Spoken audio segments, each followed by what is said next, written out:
Namaskaram, everyone. After the intense narrations between Kapila and Devahuti, we now move to the story of Yagnya, the son of Akuti.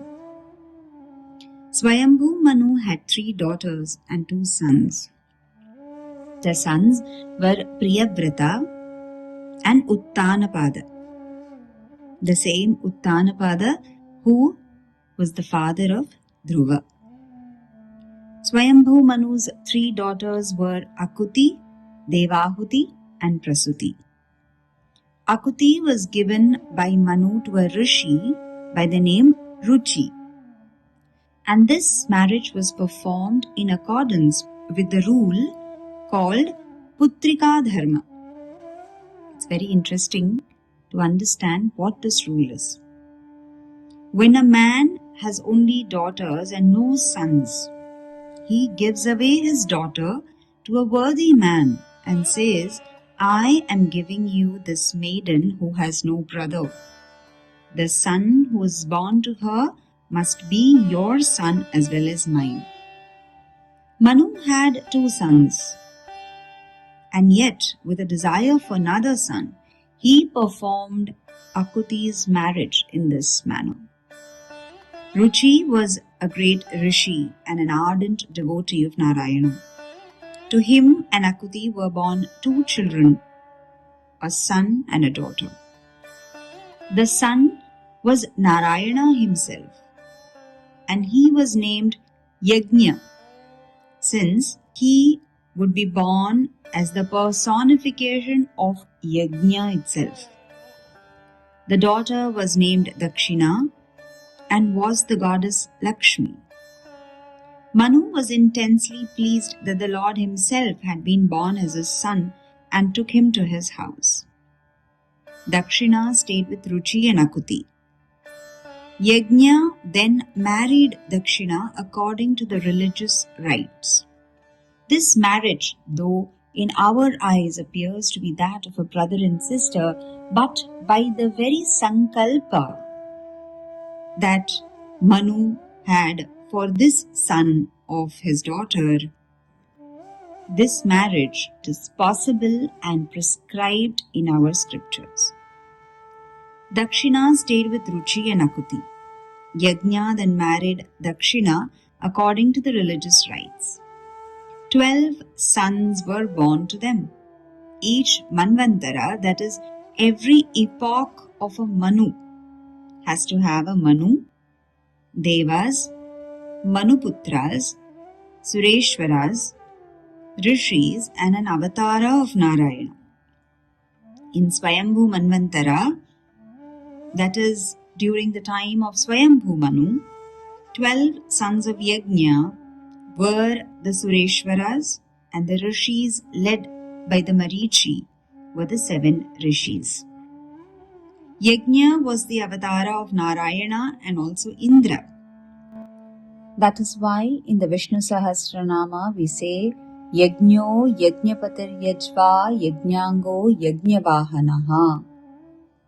Yagnabhrit Yagnagrit Yagni Yagnabhuk Yagnya Sadhanaha. What it essentially means is that Vishnu is the one who performs the yajna. He is the Lord of the yajna. He is the offering. He is the means of the yajna. He is the carrier. He is its sustainer. He is its creator. He is its enjoyer. And He is the one who makes it possible. So this verse in the Vishnu Sahasranama highlights Vishnu's role in the cosmic order of Yagnya and its significance. And this helps us to understand how, as Yagnya, born to Swayambhu Manu, he becomes the enabler for all the Yagnyas that are ever going to be done. Priyavrata and Uttanapada were the Manuputras. The Swayambhu Manvantara was peopled by these. Devahuti was married to Kardama Prajapati and her son was Kapila.